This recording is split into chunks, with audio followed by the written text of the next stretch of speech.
Amerika Birleşik Devletleri Doğu Türkistan'daki insan hakları ihlallerine karışan Çinli yetkililere vize kısıtlaması getirdi. ABD Dışişleri Bakanlığı'ndan yapılan açıklamada söz konusu uygulamadan ülkedeki Müslüman azınlıklara mensup kişilerin tutuklanması, baskıya uğraması ve haklarının ihlal edilmesinin rolü olan Çin hükümeti ve Çin Komünist Partisi yetkililerinin etkileneceği belirtildi.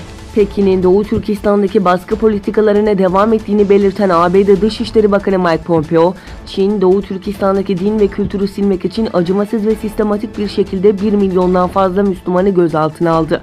Bu sebeple bölgede uygulanan şiddet ve tutuklamalardan sorumlu olduğunu düşündüğümüz Çin hükümeti ve Komünist Parti mensuplarına vize kısıtlaması getirdik ifadesini kullandı. Uydu görüntüleri Çin yönetiminin Doğu Türkistan'da aralarında yüzyıllardır var olan Uygurlara ait mezarlık ve türbeleri yok etmeyi sürdürdüğünü ortaya koyuyor.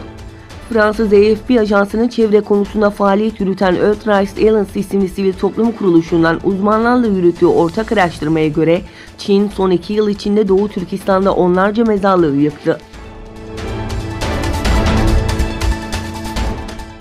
Çin'in Hong Kong özel idari bölgesinde yönetimin Cuma günü getirdiği maske yasağının ardından protestolar devam ederken yüzlerce maskeli protestocu geçen sene 6 yıl hapse mahkum edilen bir aktivistin temiz duruşması sırasında eylem yaptı. Hong Kong Yüksek Mahkemesi önünde toplanan yüzlerce kişi 2016'da bölgede göstericilerle polis arasında şiddet olaylarının yaşandığı bir protestodaki rolü nedeniyle Haziran 2018'de 6 yıl hapis cezasına çarptırılan Edward Leung'un temiz duruşmasının yapıldığı esnada slogan attı. Leung'un mahkumiyetine tepki gösteren ve serbest bırakılmasını talep eden göstericilerden bazıları, Hong Kong'un Çin'den bağımsızlığını savunan bir hareketin liderlerinden olan aktivistin fotoğrafının bulunduğu afişler taşıdı. Filistin Vakıflar ve Din İşleri Bakanlığı, fanatik Yahudilerin Mescid-i Aksa'yı düzenlediği baskınların sürdüğüne işaret ederek, İsrail'in bölgeyi sonuçlarından memnun kalınmayacak bir din savaşına sürüklemeye çalıştığı uyarısında bulundu.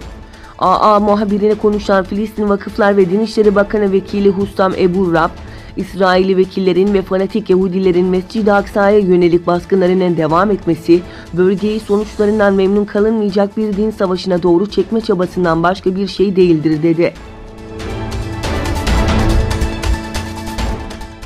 Türkiye, Suriye'nin kuzeyine yönelik Barış Pınarı harekatını çarşamba günü öğleden sonra başlattı.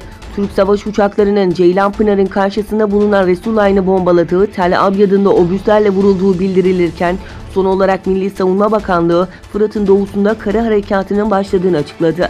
Türkiye Cumhurbaşkanı Erdoğan, tüm kuvvet komutanları ile birlikte terör koridorunu yerle bir edeceklerini belirterek, "Bu bizim azmimiz ve kararlılığımızdır. Asla bizim Suriye'de sivillere yönelik bir mücadelemiz, onlara yönelik atacağımız bir adım söz konusu değildir. Hedefimiz barış koridorunu inşa etmektir. Bölgeye barış ve huzuru getirmektir" ifadelerini kullandı.